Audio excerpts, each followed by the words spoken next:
The elephant in the room is that our society is not equal. And those who have suffered the most, primarily Black American descendants of slaves, and communities of immigrants that come to this country that have not been afforded the same opportunities and open doors. We do ourselves a disservice by overlooking them. You know, the odds of me becoming a patent attorney, it has to be 1 in a million, I feel, just because not only did I not know any patent attorneys growing up, I didn't know any attorneys growing up. I didn't know any engineers growing up. I had never seen anybody who looked like me in those professions.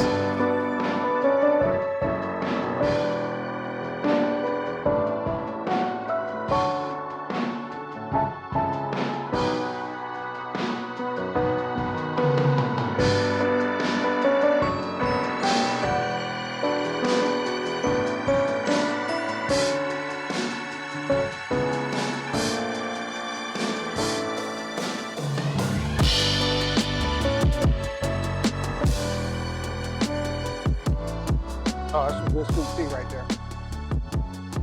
Yeah, definitely get your diabetes going. You gotta have it. You gotta have it. Gotta have sweet tea when you come to the South. You know, the more things change, the more some things stay the same. Stay the same. And this is one of those places in Walterboro that it will always be. If Dairyland wasn't here, Walterboro might not be a place. Yep. Very few places still here. I mean, well, for me, like this is what I pass every morning going to school. Like hop off the interstate, come down the highway, straight to Walterboro High. Whether it's on the bus or through the back roads on the bus, or when I started driving, same thing every morning. So just one of those landmarks that is unforgettable. You ever played hooky here? Never played hooky here. Actually, never played hooky from school, period, until I got to college. Oh, man, you're such a rule follower. A rule follower. It's like, hey, you grew up with that strict mama. You know, the funny thing is, though, some places have McDonald's. Some places have McDowell's. Some places have Dairy Queen. Other places have Dairyland. I remember there was this, it's like a feed store. Or it used to be a feed store down there on the right. My granddad used to get supplies from there. Yep. Being there picking up feed. And the thing is, this is kind of like the main thoroughfare, right? So if you're coming into Walterboro from 53 or going to exit 57, you got to come through here, and you can pretty much see everybody that transits the area from this location. And crazy thing is, like, this is a big city compared to where I grew up. Compared to Yemassee and Jonesville. Like, this is like, oh, you in a big city. So it's always a little different, coming into town every morning, going back home. Well, yeah. This is... like most places, there are those few touchstones that everybody rallies around that really give you a sense of community. There are a lot of churches here, so churches are part of that in Walterboro, but then there's also Dairyland. Dairyland is one of those touchstones where Friday night, Thursday night, Saturday night, it opens late, it stays open late. So you might go see a movie, and it might be one of the few places that's still open that you can get something good. You can get fried gizzards or fried egg sandwich or something like that. So it just brings back great memories of a place where we could all come and rally together. And it was all of Walterboro, not just Black Walterboro, not just white Walterboro, not just rich or poor Walterboro. Everybody came to Dairyland, which made it one of the great places here. Did y'all ever stop here to get something to eat for lunch or something during the So going back to my point about it being a place where a touchstone where everybody could rally around, you don't realize that people develop relationships here. My granddad, Eddie Lee Cooper, he met his second wife, Miss Kari, who worked here at Dairyland for 30 years. So it's like this was the place where people would meet, develop relationships, Those would blossom. They might break up here. They might have a meeting here. It's just, this was the amphitheater. This was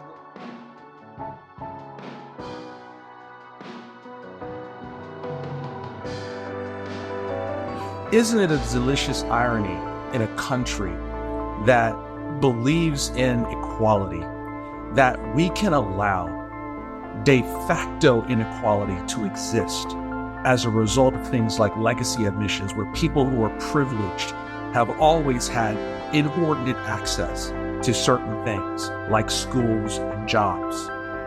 But in that same country, trying to do anything to address the inequality is deemed illegal.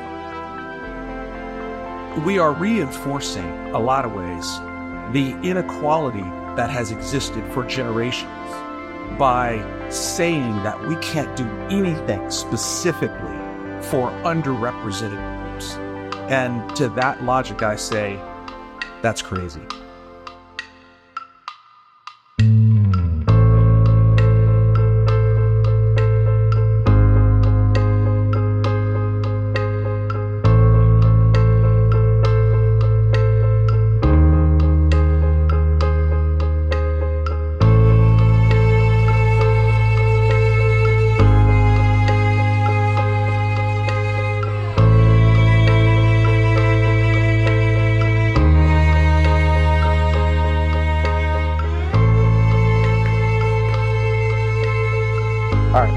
So these are the remnants of railroad tracks that were laid in Walterboro 50, 60 years ago. These tracks serve the interest of Rockland Bleach and Dye Works. Now, Rockland built the Walterboro Railroad because one of the main ingredients in dyes is turpentine. Yep. And my granddaddy used to work as a laborer in the turpentine industry, and there were a lot of turpentine fields, trees, and whatnot that they could dip. And they would dip the turpentine. They would put it on these big trains, and they would take them out up the coast inland to get processed. Yeah. So by the time I grew up in Walterboro, Rockland had faltered. The industry had gone downhill, and so these trees, which are now here, they weren't really here. You could see the tracks, and me and my cousins, we would play up and down the tracks. It was very dangerous. Play on the railroad track? Yeah, we would jump from track to track, and this area used to be, a playground for us because there was really no place else. Yeah, there was no place else for us to play. And I'll tell you, what was very interesting at that time was on that side of the tracks was white Walterboro. And on that side of the tracks was black Walterboro.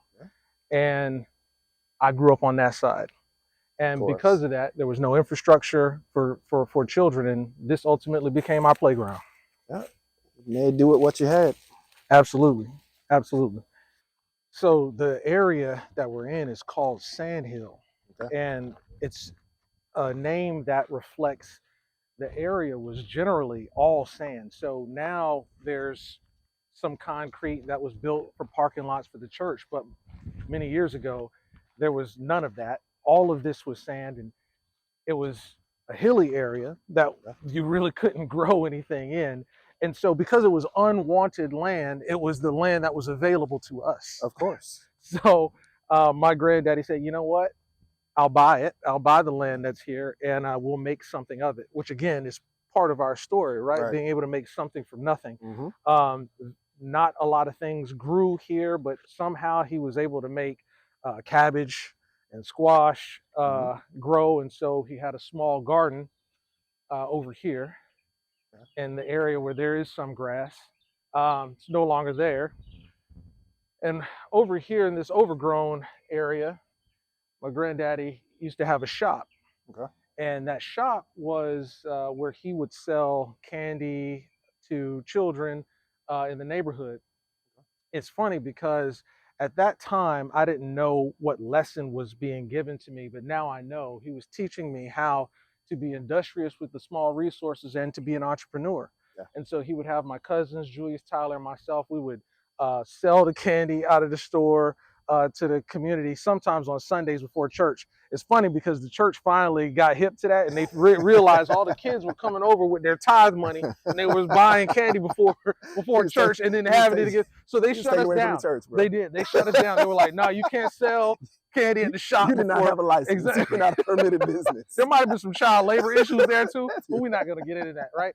So we would sell candy there, and the funny thing is, to this day, I own a business that is a vending machine and micro market business, which does essentially what my granddad did, 50 years ago, and that's selling candy to the neighborhood and to invest resources in our own neighborhood. Yeah.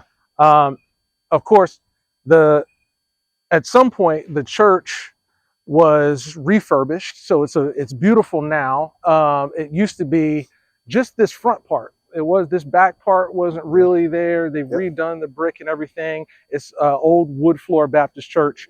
But Sand Hill, the pastor at Sand Hill, Reverend Edwards, who was there for 40, 50 years, a lion, a giant in this community, was really good friends with my grandfather, Harvell. And all of this land was Harvell's, but he gifted this part of the land, to the church. And one of the lessons I got from that is that no matter what we have or how little we may have, it's important that we give back to the community. It's part of the reason why I wrote about the 20% tithe in my book. It's because it doesn't matter if you're an individual or if you're a corporation, giving back to the community is like essential. It is part of what makes society work. So I learned that lesson early on from my granddaddy by him giving the church. If you look at your granddad and what he did, so how are you exemplifying that in your life? When you talk about giving back and, being a part of what you do and what we should be doing, how are you exemplifying that? Part of that is NCPP, supporting organizations like your own organization. Part of it is supporting and serving on the board of Page Turners Make Great Learners, ensuring that young kids are able to get access to the same books and resources in their community as folks in more resource communities. Part of that is being a mentor to as many folks from our upbringing as possible. And as part of leadership inside organizations, making sure that they know that we need opportunities as well. That you don't just look to Harvard and Yale and Columbia and all these elite institutions, that there are people that come from our circumstances that can make a dramatic benefit inside organizations. You just have to look for them. Right. And we're in a time where, people are trying to get rid of DEI programs. Companies are shuttering all of their efforts to reach out to communities that mostly need those resources. And so it's our responsibility to ensure that we are being the voice for those people. I'll tell you another way that you give back too, whether you know it or not. It's just relationship wise, even our relationship, man, just the journey of meeting another brother from literally the same town that I grew up in and frequented, and our conversations and dialogue and how far we've come, because at a certain point you realize your parents can no longer carry you. You superseded, you surpassed their knowledge breadth with regards to how the world works in some fashions, right? Some of our parents and relatives have never left this area. So when we stepped outside of this area to go to college, we were already kind of distancing ourselves from the level of knowledge that they may have had, right? And I don't know about the majority of your family, but the majority of mine did not go to college. It was either, hard labor, manual labor, or going into the military. And what my mom had for me, she was like, "Oh, you're going to college." She went to college. She's one of her only siblings that did. And she's like, "You're going to college." Right? But thank you, because, our relationship is another way that I feel like you're exemplifying your grandfather's I think part of this is sentimental for me, and wanting to document how I grew up, how I got to where I am today, what were the influences, who were my influences that made that possible. I think the other purpose here is to really showcase to law firms and corporate entities that there's a lot of unmined, unearthed talent especially when it comes to underrepresented individuals and their backgrounds and the things they've gone through. And a lot of us typically just don't receive the same types of opportunities as our non-minority counterparts.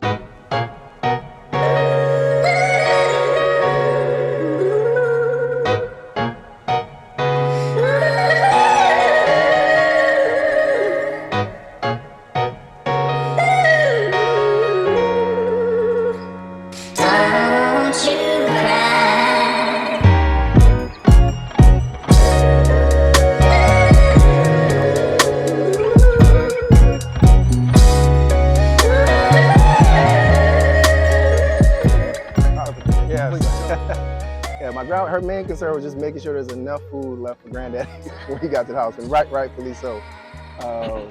You know, so leave some in there for Joe. Okay. But yeah, that was just having that and growing up, and actually thinking back to it, and how much having the additional support of my grandparents and even aunties and uncles around, how much more that meant, right? So if my mom had to go out of town for something, I had my grandparents. You know, if I needed to stay at my aunt's house, I could do that. Or if I needed to stay at my Uncle Thomas's house around the corner, I could do that. And that kind of community is, you don't find every day. I mean, pretty much everybody in this area, we're all related somewhere, somehow. That's my cousin's house right there. And it's just, you know. You know, as I think about our two stories, one theme runs between them, and that's, you know, family, community providing the support for success to thrive. You know, it's that kind of subjacent lateral support that we get from family and community that is the secret sauce to have people like us come out of these circumstances and be successful. Yeah. I just think back to just the lessons, and don't get me wrong, actually going through it, I hated growing up here. I hated growing up here. It was, you know, it's like Granddad be like knocking on the door in the morning, you know, let's go hoe the field, let's go plant the crops, let's go, you know, take this down to Anna Mae's house and whoever. I was just like, I'm tired, I just want to rest. And so, you know, I didn't appreciate it, but, you know, in looking back on it, it's like, wow, like I actually learned and developed. Like I was laying shingle on that house, you know, before I was 13. And I just remember like just little life lessons. He would, you know, he let me wash his car and he'd give me money for that. And then one time I said, hey, Granddad, can I borrow, you know, $5? He said, do you want to borrow it or do you want $5? He's like, because if you borrow it, you have to pay it back. That's right. If you want it, I give it to you, it's yours. This is little things like that, right? Those little lessons, those little nuggets in growing up here and seeing, you know, the familial unit and how he supported not only the entire family, but the community as well. You know, and sharecropping and giving crops to other people and making sure that everybody ate. You know, he was that type of guy who would give you the shirt off his back. I can still, you know, remember he had a bum arm because he had fallen off a horse when he was a kid and was too afraid to tell his mom. And so it just went, you know, without being corrected. And so when he was older, you know, he didn't have much use in it. So I remember, you know, we'd hop in his Ford F-150 truck and, you know, he put it up on the windowsill. And just little things like, since he was a pastor, you know, buttoning his collar. And he'd say, Kyle, come help me button my collar, right? Because I went by Kyle, my middle name, which is how my son gets his first name now. Oh, okay. I don't know what it is, but my mom's middle name is Lynette. Everybody call her Lynette. Her first name's Teresa. You know, my middle name's Kyle. Everybody call me by my middle name. I don't know why they gave the first name. They just call you by the middle names, right?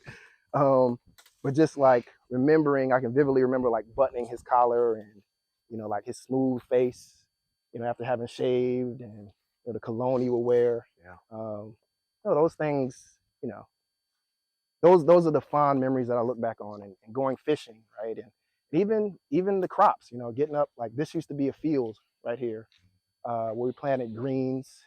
This was a field. There was a field back that way, which we'll go check that out later. Man, this is definitely better earth than Sandhill. Yeah. You could grow some good stuff over here, man.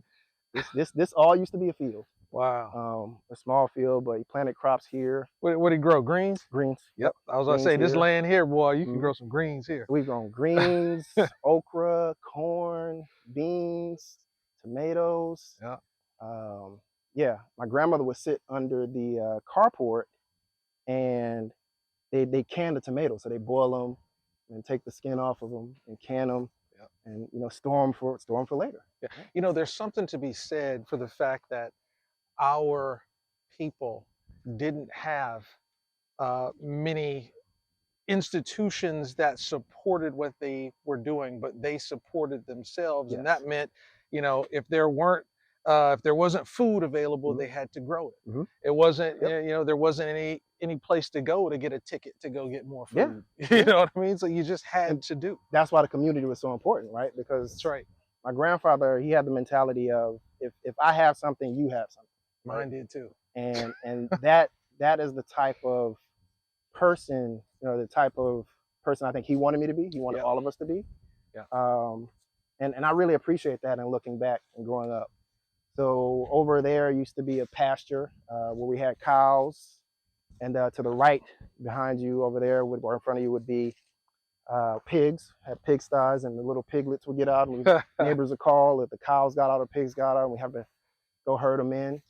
But my grandfather, he, similar to your story, he gave me a cow for, helping farm the land and helping with the livestock and whatnot. Yeah. And that cow had a baby, and so I ended up selling those for funds to actually go to college when I got ready to go to college. And so, when you think about investments and livestock and things of that nature, most people might not consider him a businessman today, but he actually was. He's providing for the community. He's feeding his family on his own. He's a pastor as well. So I have a burning question. What's that? When I used to go down to Waycross, Georgia, Mm-hmm. to the Cooper side of the family, my granddad had a farm, and he had chickens. He raised chickens. Yep. And one time we went down there, I opened up the coop, and all the chickens got out. And it took me all day. I had to go and get them back in. It took me all day to do it. Are pigs hard to get back when they get out? Yes. Harder than chickens? The little piglets, yes. Yes, they are. I have to imagine, because they're pretty fast. Yeah. I mean, chickens are fast too, but no. So we used to have a chicken coop right there, about there where that red car is. Yep. And it's my cousin. Hey, come on. Say hi. Say hi to my cousin. Hey. The ant's nest. Watch the ant's nest. Yep, done that before. Well, you don't want the ants to get on your beautiful No, Jordans, I don't want to get stung by the ant. Hey. How you doing? Evidently, somebody slammed Anthony's little grandson finger in the door and almost cut it off. Oh no. So that's why. But good to see you. Likewise. How you doing? Hi, Andrew Cooper. Nice Yeah, to meet it was you. nice to I'm meet you. I work with Pleasure. him at Meta, and Okay. he's from Walterboro. We never knew each other. Really? Yeah. So That's we right, met. right down the He's street. the same type of attorney I am. So yes, we just came to document our stories. I'm going to see your dad in a few. Okay. All Yeah. right. Good to see you. All right. All You need me to right, move? take care. Need me to move my car? Yeah. Just Okay. A little bit. All right. I can't back out there. All righty. When I got down here, before my mom got down here, at chicken coop, I had chicken pox. And my cousins locked me in the chicken coop because they said that's how you get rid of chicken pox. Yes. Needless to say, my mom was not thrilled when she found out. Your She cousins was like, were, what is going on with my son? Your cousins Yeah. were just as dastardly Mhm. as mine, Mhm. man. I And remember being my the only child, I had to fend for myself. right. You got to fend Yeah. for yourself. So yeah, this used to be a field as well, man. Kind of along this back plot here, used to have rows going vertically that way. Rows of what? Rows of, I think we did corn back here. Corn. Yeah. Yeah. And so I remember my granddad coming in, knocking on the door in the morning. Hey, Kyle, let's get bang, bang, bang, bang, bang. It's time to get up, go hold these fields. Yeah. We got to plant these Yep. crops. And Yep. I remember he also had this distinguished kind of limp as well. He kind of drug his foot, And what he'd do is we partner and team up. So, I would dig a hole, and then he'd come by and drop the crops in there. And cover it up. Cover it with his foot. Yep. Drop the crops. Yep. Cover his foot. Used to have a tractor as well for the larger plots of land in the various areas around Jonesville, Yemassee. I'm gonna tell you, there was two things that I never really liked doing. Yeah. One was shucking corn, and the other was snapping beans. Yeah. Peas. I didn't like any of it. I hated doing both of those things. This was when I had hoop dreams. I begged and begged my mom for that basketball goal, man. And we installed it ourselves. We poured the concrete. My uncles helped me. And it was back here balling on just dirt. So you still got it? I got more than that. Well, clearly, I never ended up in the NBA. Yeah, we were back at this ball. Yeah, I remember this. I begged my mom for this basketball hoop. It was adjustable too. Put it down and dunk on it. Wow. I can't believe it's still standing, actually. He's 30 years I was old. going to say you did a good job. Yeah, hey, I told you. We were resourceful out here. Resourceful. So who does the heavy industry? Because I know there's a my, lot of trucks. My cousin Mondell, Marie. That was my cousin Marie, her son Mondell. Okay. Yeah. Oh. But this was where I used to come and play, man. Cousins back here. Hang out. Oh yeah. Yeah, that's huge. Not as dangerous as the railroad tracks, which is great. Wow. Yep, watch out for the spiders. Yeah, that was my room. Right there, that little corner. Yep. That was my room. That's all I had. If you really look at it, it's probably just about laid down vertically this way, so it's probably just wide enough to long enough to actually hold me now, maybe. Maybe. Well, to say you've gotten so wide, I don't know if you can fit in there anymore, you know? Oh man. But yeah, it was like all of the little life lessons, and you really don't think about those things when you're going through them, and it preparing you for a bigger world, and being able to take those things that you learn early on and translate that into work ethic and how you carry yourself outside of small community, right? I think a major thing for me is having my mom move to Atlanta, and she was renting an apartment for a couple years. I'm like, well, Mom, why don't you get a condo or something? Like, you're just giving away money, renting an apartment. And it dawned on me, it was like I've never owned anything. I've never owned any property. Wow. That trailer that you see, that was handed down from a cousin. Wow. So she never went through the formalities of like having a mortgage or purchasing, any property. Right. And it dawned on me for the first time in my adult life, like, oh my God, I've surpassed my parental supervision, right? Like I've transcended that. And as a Black man, like that's a weird and scary place to be in, because you realize that you know more than your parents and you care for them, so you're going to try and do the best for them.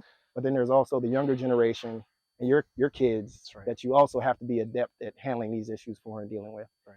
And you're a first generation college student. My mom went to college. My mom went to college. Okay. I'll tell you, one of the things that really irritates me about the way things are going right now in corporate environments is that we literally, you and I, are the expression of communities where there really hasn't been a lot of opportunity for there to be equity. And equity programs are on the chopping block all over the place. Programs designed to find us and to give opportunity to people who are deserving. And my hope is that you and I can be forces for good and change inside organizations to, despite all of the backlash that's going on today, to continue to advance the benefit of those programs. My mom put that tire from that was a tire from a tractor. She took it and used to plant flowers in it right there. Yeah. Awesome.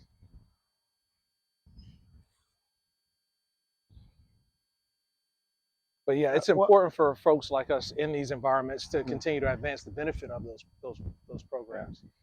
Yeah, I mean, if there's anything if there's something that anyone can take away from what we've achieved and where we come from, I just want them to know that it's possible, right?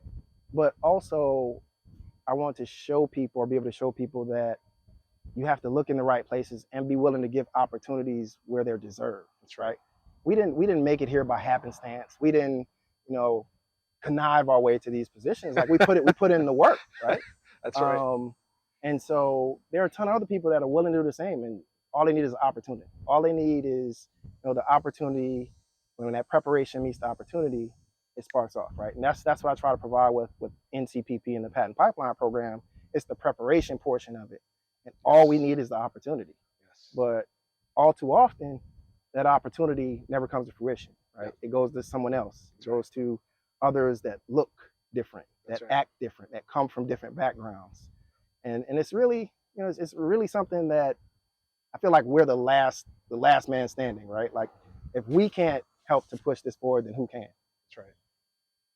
I think it's not about just modeling a specific set of behaviors or results that an organization expects, like LSAT scores or the type of their GPA, or it's success is not so black and white. Oftentimes there are things that go deeper about an individual that are indicators of future greatness. And one of those indicators is, can you make it out of here? Yeah. Do you have the grit, man? Do you have the discipline? Do you have the thoughtfulness, the ability to build relationships? These are intangible but valuable skills. I have a story for you with one of my patent pipeline program students who was overlooked for a position because she had, I think, a couple C's on her transcripts at a couple different semesters. Now, mind you, she still graduated engineering school with above a 3.0 GPA, but it was the C's that stood out to the firm, right? And, I asked, well, what's, like, she has a 3.0, what's the issue? Oh, well, she had, a few C's in a couple different semesters. So I said, well, hey, did you actually ask her why? Like, what might have happened? This doesn't look like it's a pattern. It looks like something happened. Right. And come to find out, she had, I think her grandmother might have passed in one semester and her best friend might have passed another semester. Wow. And she still made it out with a 3.0. But nobody's asking those questions. It's kind of that, doesn't meet the criteria, cut. Yeah. Right? Yeah. Doesn't work. And like Michelle Obama said, like, we're not allowed to fail forward. Like, That's right. It's not that second look like, oh, well, something traumatic must have happened. Like, no, it's like, oh, too bad. And that's all too often, that happens too many times to even count, right? And you and I kind of have to be the people who kind of say, hey, take a step back and really look at that situation, right? Because I'll tell you this, my GPA, the GPA I graduated at Georgia Tech and out of law school, most law firms will look me over. Yeah. Right? Yeah. There are people who want the doors to close, and it is our responsibility to hold them open with all of our might. And often I think we discount the importance of those lessons that we have from home. I tell my mentees all the time, don't despise humble beginnings.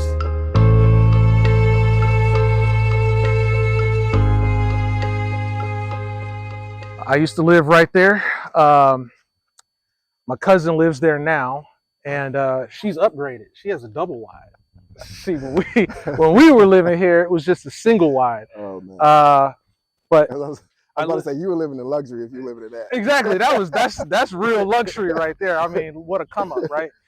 But right in front of my grandmother's house, this street is now called Viola Court. It's named after her. Okay. And this is where it all happened. This is the porch. This is the meeting room. This is where we had sermons. This is where we had fellowship. This is where, this is everything.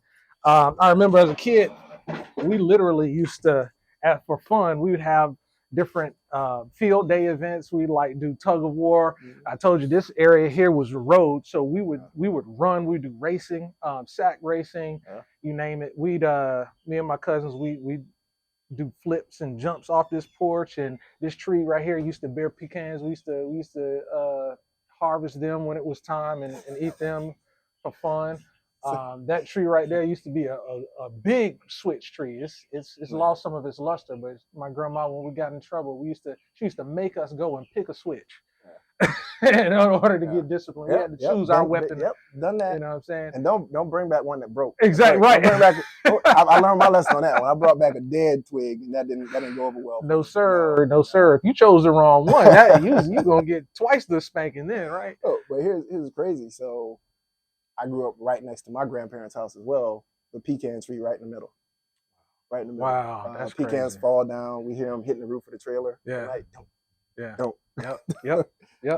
It's the same thing, man. It's the same thing. And I'll tell you, there's a quick story about this empty field, and right across from it, there's an empty lot. This empty field here, also my grandfather's land. He used to make extra money. He would go and collect cans from dumpsters, cans that people left on the side of the road, and he would bring them all over to this field. And he would have all of his grandkids come out, and we would crush the cans with his tractor, and we would put them in bags. And then we would take, at the time, those cans were aluminum. We would take the aluminum to a recycle center and get like a nickel per can, which was good money. And again, back to the theme of industriousness and taking care of what little we had. We didn't know what we were doing at the time, but he was taking all that money and putting it away for our future, because when each one of us decided we wanted to go to college, he, gave us some of that money for what he collected from the cans. What a memory. It wasn't a lot, but for me, something. It was something. When I went to GW, I remember it helped to pay for all of my books my first semester of college. But these are the kinds of things that people like us remember and want to ensure that folks who come behind us don't have to deal with trying to piece together resources in order to go to college, to get an education. And then on the other side of that fence there was my cousin Wilhelmina's house. It's the empty lot now. A house talk used about to be it in there. the book, right? Yeah, I talk about her in the book in the opening, where the house burnt down. Wilhelmina had a bunch of different problems, but one of those problems was the need for support, for mental health services, for all kinds of support, and those resources weren't available here. They are where we are in Atlanta, a well-resourced city, but it ultimately ended in a tragic result for her. So part of my mission as well, not only just focusing on forgotten towns and forgotten people, but it's also getting those resources that are needed to those people, and highlighting their plight when those resources are not available. And it is something that we can do as leaders in organizations. We can encourage them to be involved in both advocacy and the provision of those resources. We have to. I think we have to continue to advocate for each other, for ourselves, and for those who just simply don't have the means to advocate for themselves. That's right. And I think growing up in this environment, and having to develop that sense of fortitude and continuing to push on throughout whatever the circumstances may be, and develop that grit. That's what we have to give back to those who just simply don't have it. Right. All of us don't have that father figure or that grandfather figure who kind of helped mold them and taught them the need of giving back and community and growth and development. Right. We have to be that to other people at this juncture in our lives. Yeah. I remember sleeping in my granddaddy's room over here with the window up and the fan on. The smell of my grandmother getting up early and baking biscuits. These little memories are the things that they're the simple joys of life that not I try to replicate to keep me grounded, but it's also important for it's been important for me as I have gone on my journey to take those small lessons, the rising early like my grandmother did, the keeping my house available for people who are in need, the having an entrepreneurial spirit, the investing in community, all of these little stories, these little lessons, they were sown in my fertile soil when I was a child, and they've like blossomed now to the point where I'm like, I've got to give this to someone. That's why I wrote the book. But it's also, like my organizing principle now. There are people in small towns that have a greater education because of the experiences that they've gone through. They may not be an ambassador's son. They may not be a corporate plutocrat's daughter. But they have more experience, more life experiences, more capabilities than anybody that has gone to a prep school or wherever. But that's how we grew up. I think my grandfather only had a 6th grade education, right? But he provided for his family. Nobody went hungry. Everybody had shelter over their head. He had 8 beautiful kids, and from that, we have tons and tons of cousins. But what can you do with a 6th grade education today? Right. Right. That's unheard of. in similar scenarios, right? So I think ultimately, like one of the takeaways is that we've just been able to simply do less with more. Yes. Do more with less, excuse me. Do more with less. And that's really been the story of our lives. A part of my legacy, or what I want to be my legacy, is, around what I've been doing in the profession to help more underrepresented individuals, one of which being the Patent Pipeline program that the National Council on Patent Practicum runs, which aligns women and minorities with the training and resources they need to be successful at law firms. And we align them with law firms that are sponsoring the program so that they can be hired as technical specialists or patent agents. And the reason that this is life-changing is because they don't have to go to law school in order to do this. Merely just the engineering or science degree and the training we provide, we can get them paired up with a law firm, with a full-time job opportunity that traditionally pays around $100,000 per year for someone with this skill set.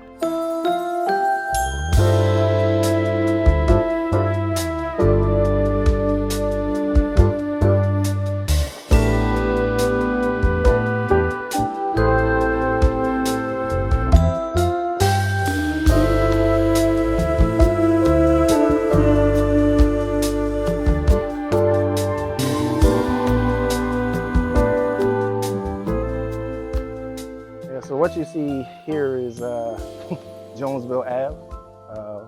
It used to be called, it wasn't an avenue, it used to be Route 2 Box 16 was our address. And so when I relocated from Detroit, my mom sent me down ahead of her, and she was packing up things to move down here. So I stayed with my grandparents for a year. Yeah. And my grandmother, this is the elementary school, Jonesville Elementary, where I went from 1st to 4th grade. And my grandmother used to work in the cafeteria. So in the morning, she'd get me up and we'd walk over to the school.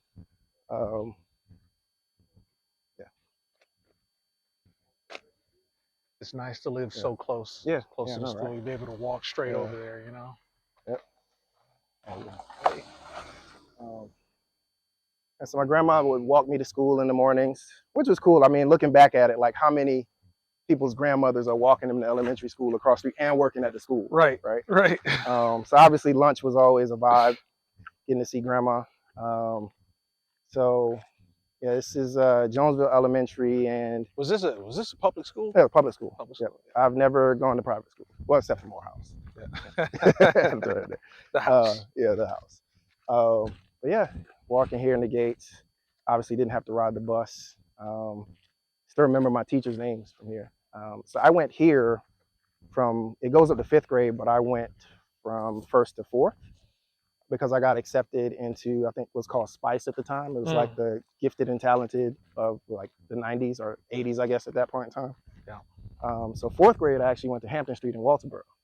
And my mom was working right up the street from there. So what she would do in the mornings, I'd ride with her and she'd drop me off at Hampton Street. And then when I got out, I just walked to her job. Man, you were literally right down the street from me when you started going in town, right? Yep. So I left here at 4th grade, man. I remember there used to be like trailers in the background where we had PE,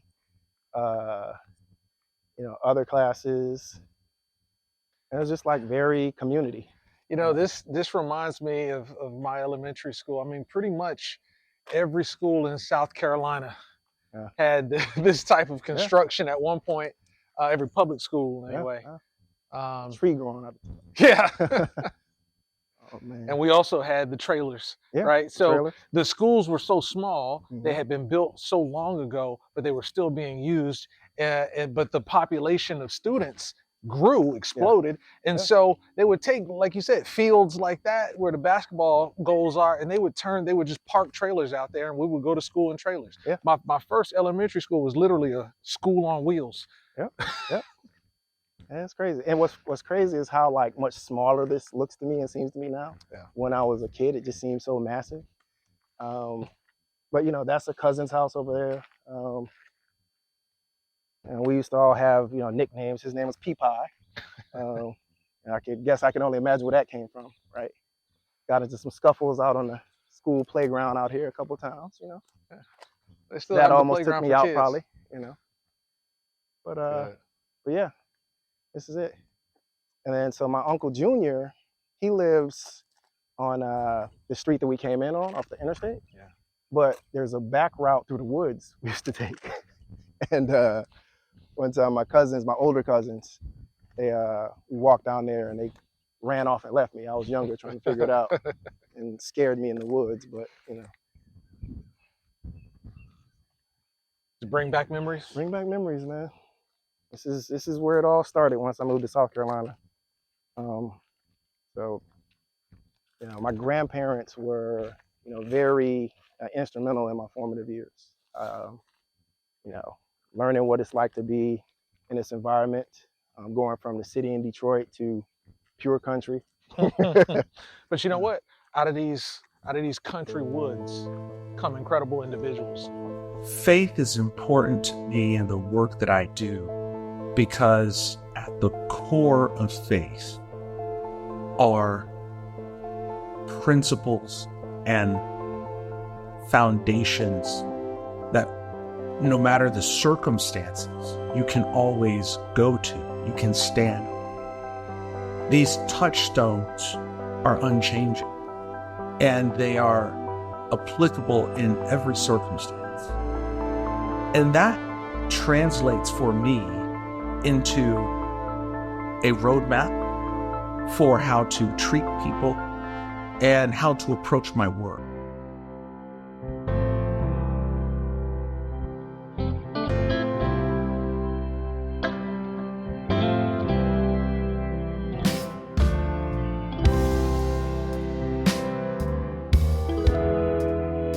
Okay, so just to give you some insight as to the historical genesis of this church and its relationship to the community and the impact that it's had.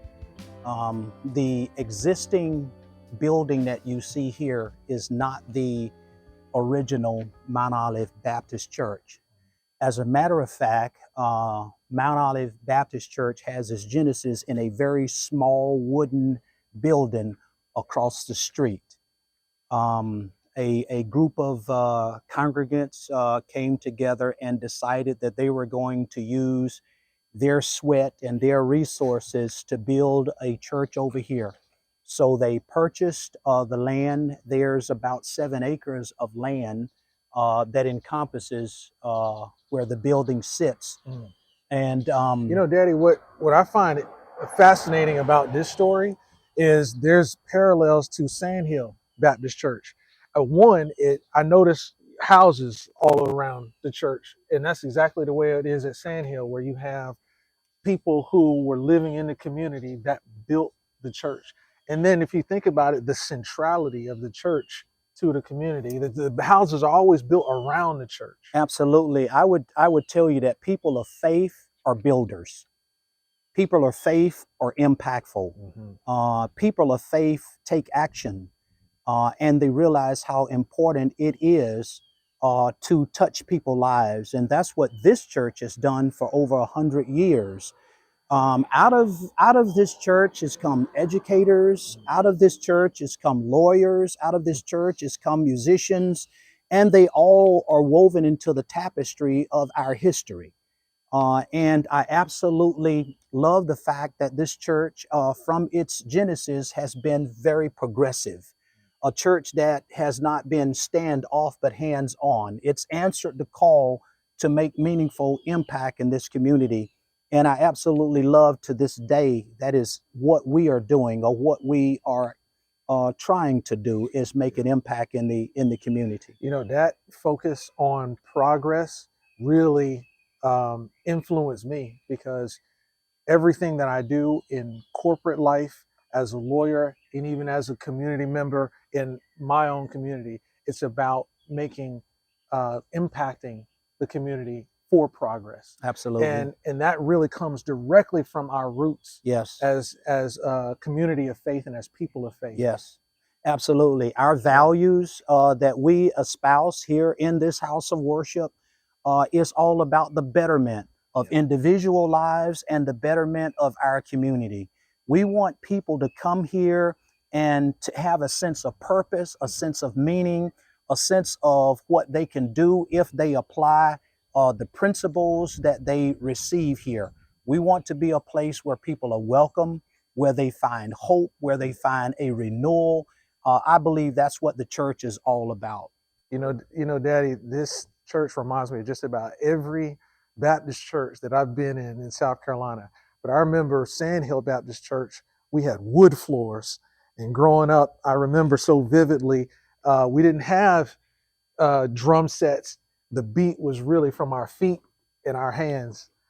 This brings back so many memories. Yes, and I will definitely say when I came up, we had even less. However, what was inspired in us, what allowed us to continue to persevere in our faith was our looking with hope towards the future that we could have more. And all of the old ambassadors of the church were very serious about making sure that we had a future focus, that we could move beyond where we were to where we needed to be, not just spiritually, but also in terms of what we could do in the world of the different disciplines that's out there and so forth. And the church has always served to inspire.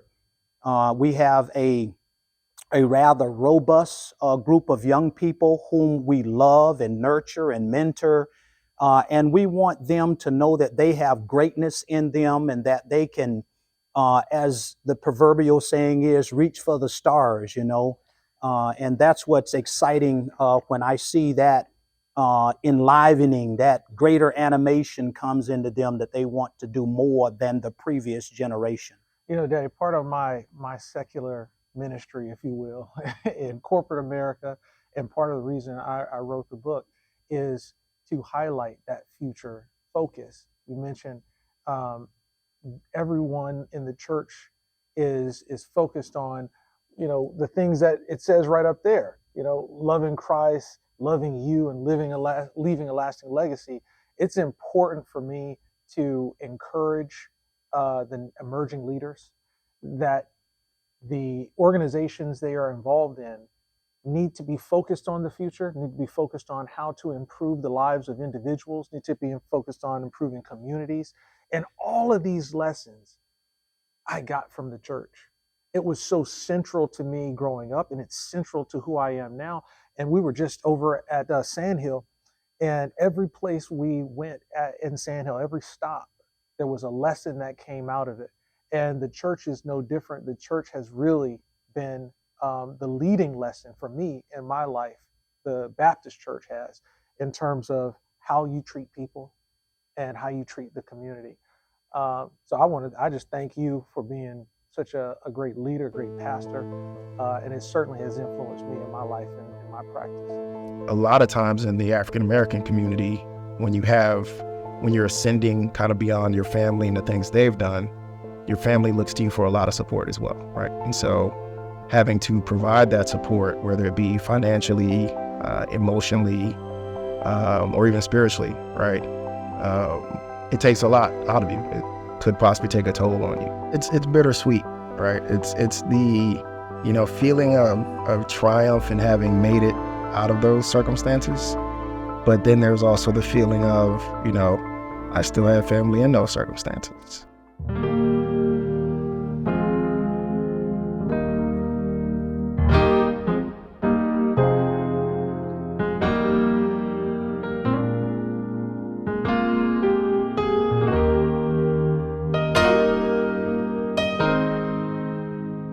I don't know if you know how much of an impact you all had on me growing up without my father being around. And just the little things and learning from you guys and being at your house and, our Uncle Carl, taking me out to go hang out someplace. And even Uncle Rufus and I got close after I left the college. He called me, check on me, tell me he loved me. And those were all things that I know Granddaddy would have done if he were alive when I went. So one, I want you to know that I appreciate you. And I love you, even if you would hear me say it a lot. And that as much as I hated growing up and doing a lot of hard labor, it worked out to my benefit in the end. It made me who I am. In our family, hard work and closeness and discipline has always been the foundation. Mm-hmm. We worked hard, Yeah. getting up in the morning and feeding the animals and milking the cows and all that. And by the time you and your mother moved down, I was moving away in the military, and but the closeness of the family was always there. Yeah. Mama and Daddy. That road out there was dirt, and there was a pond between the house and out here. And every Sunday morning, we walked across that pond, come out here to Sunday school.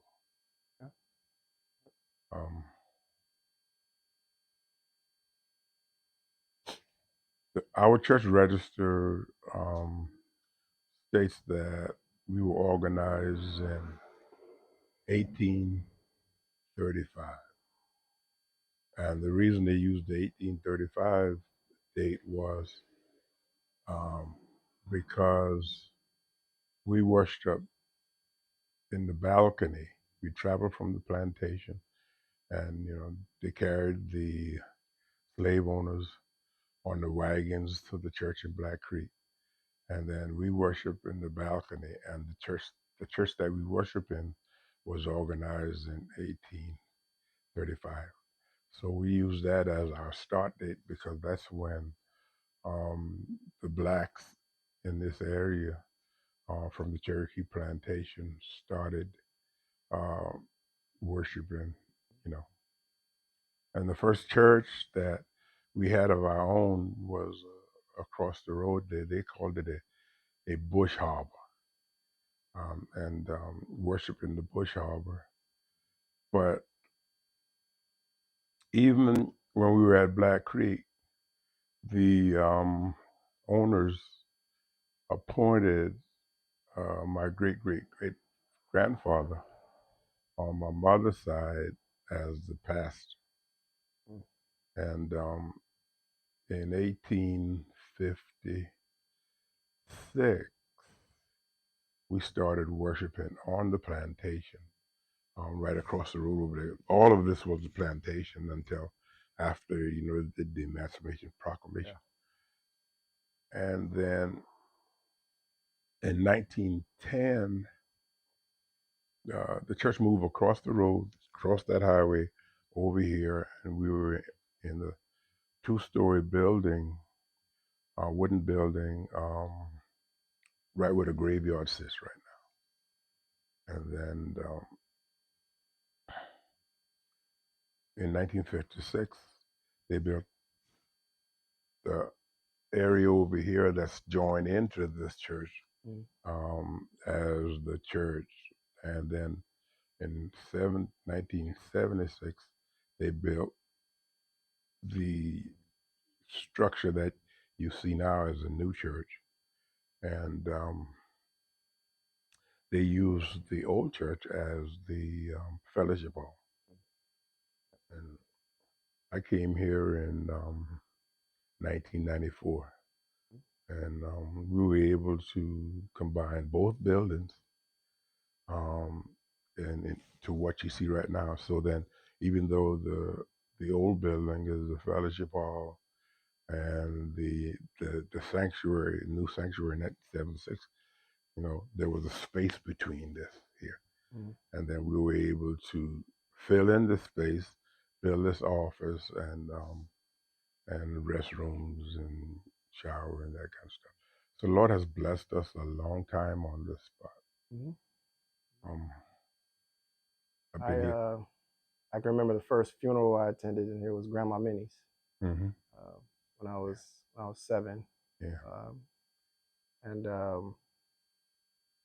just the community and is nothing like this. Like we don't have this in Atlanta, right? Like it's completely different. My son is growing up, and we have friends who we call family, and like even Andy and his kids. But there's still nothing like this. And even coming home, and it's, Marie's here and Amy's there, and Yeah. it's just a different generation, but Right. it's the same level of closeness and proximity. Right? That really shaped me. And talk about Grandma Minnie.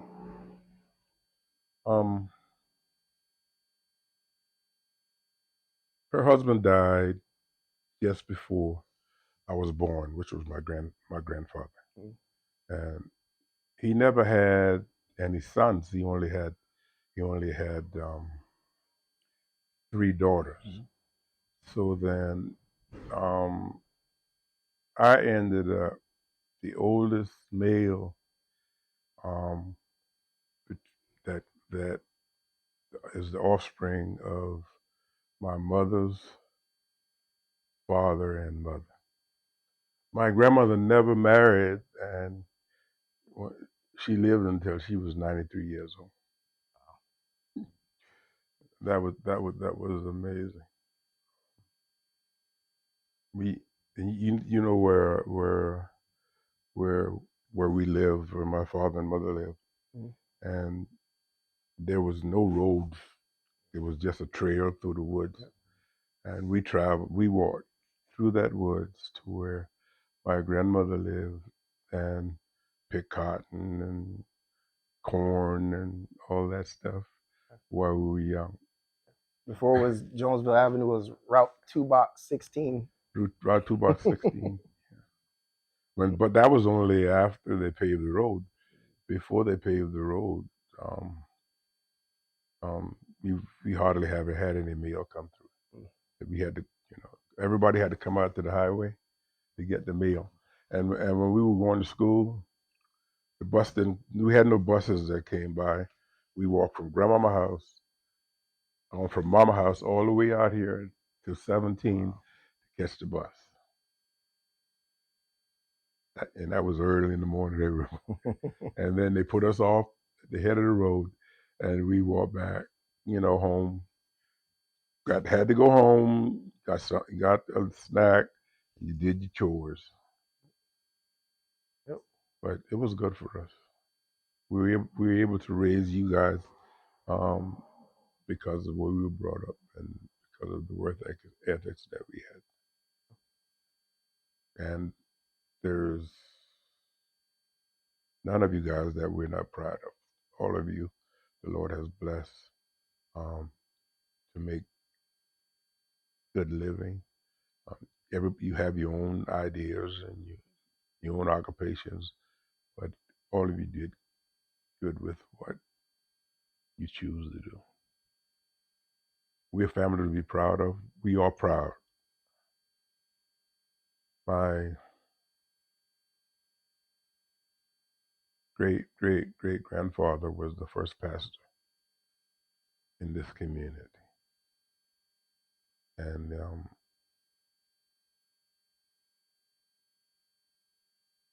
he pastored 45 years. After him, his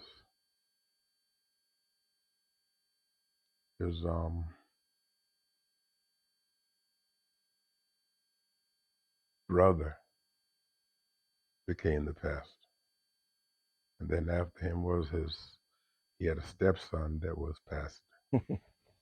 So all of the pastors were Chisholms except for 2. And in 189 years, this church has only had 7 pastors. Wow. That's amazing.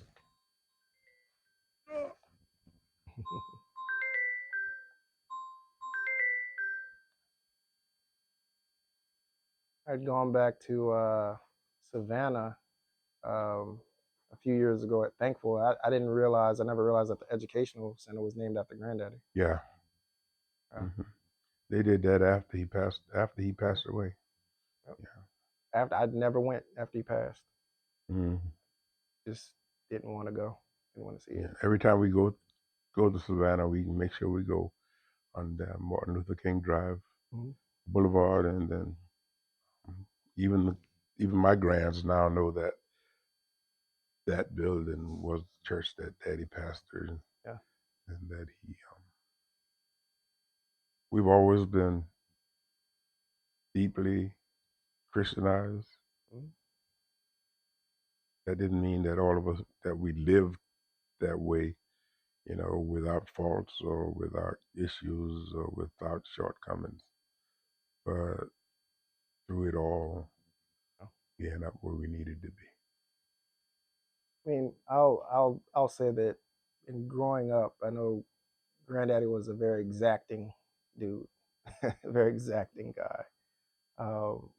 If you said you were going to do something, well, you better do it. Yeah, he expected that.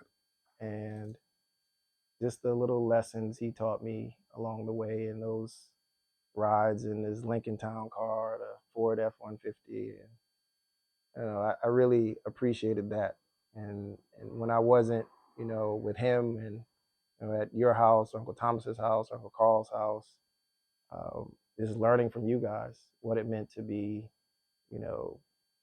proud, what it meant to be, a father, what it meant to be a brother, husband, and all of those things.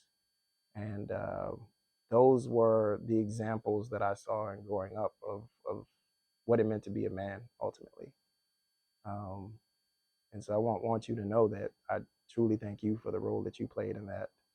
And it's just it's funny because like every time I see you, like you're the other four boys, you're the one that look more like Granddaddy to me always. And so it's like looking in the past almost. But yeah, if it wasn't the strict rules and sometimes getting yelled at and kind of think it's rough upbringing, but when you really look back at it, it wasn't really rough. It was just that everybody had a job and there were expectations and things had to be done. And as an adult, you understand that. Yeah. So, that's what I try and instill in my son, Kyle, now. And it's completely different from him, obviously. He doesn't know about farm life or having pigs and cows and chickens, but I'm trying to still instill those principles in him so that they live on and he, is a step further than I was coming out. And the amazing thing about that was we didn't have anything. We didn't have when we went to school, you know what our lunch was? Our mom would give us a baked sweet potato in a brown paper bag, and we would put it in our pocket. Can you imagine how mashed up it was by the time we got to eat it when we had a lunch break at school? And then when we got home, I don't know if you ever seen the black skillets. I remember grandma's. Yeah.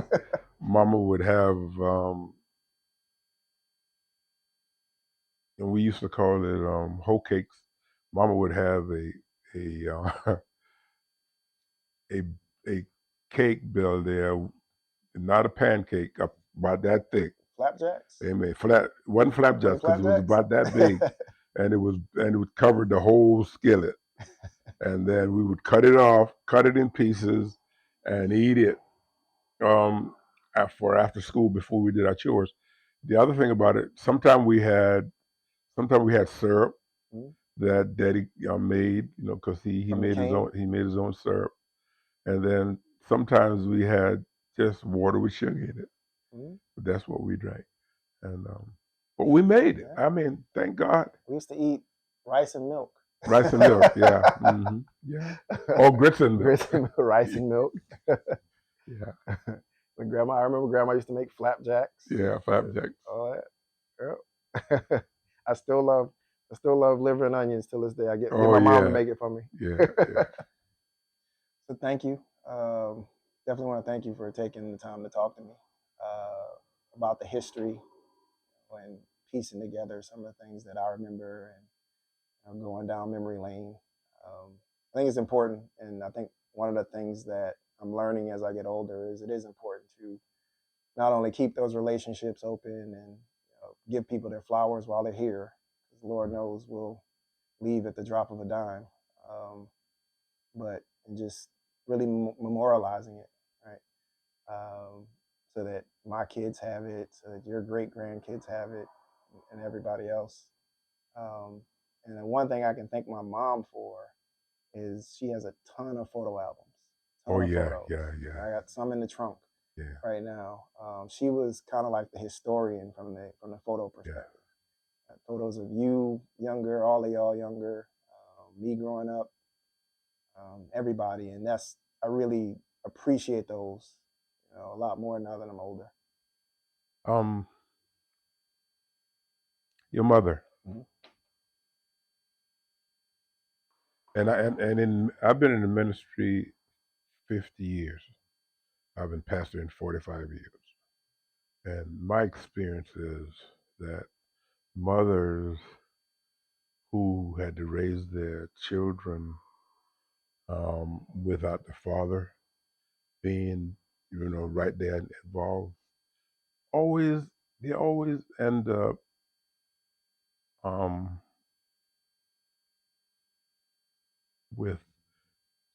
with children that excel a lot of times far more than those who had the mother and father right there and all the other children right there. And it's amazing that when a single parent has to struggle with a child, but then they give the sacrifices of themselves and what they have to make sure that child is the best that child could be. And you should always be grateful and proud of your mother. I am. Appreciate it.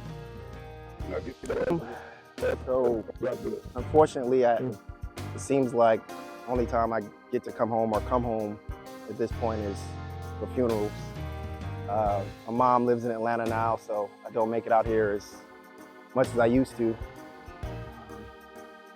But it's rough because life is moving and happening so fast, but also in realizing that of the 5 uncles that I grew up with, I only have 2 still remaining. And that's less remaining than have deceased. And so it just kind of hits different when you're back at home and you're realizing the holes that you're feeling because those individuals are no longer here. And there's nothing that can fill that void. And the contributions and the lessons that they gave you, those things, there's nothing that will ever replace those.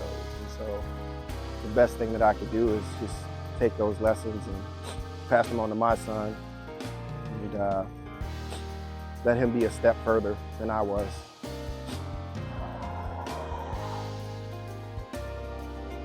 Because those humble beginnings have real value, and you see them. You see how they make a difference when you walk through doors in Silicon Valley, in large Fortune 500 companies. You can tell that the people who are rooted, grounded in real values, they approach work, and they approach life, they approach relationships, they approach strategic decisions that we have to make differently. Again, I can look back and thank South Carolina and UMSC and Walterboro for kind of the slower life, as it were.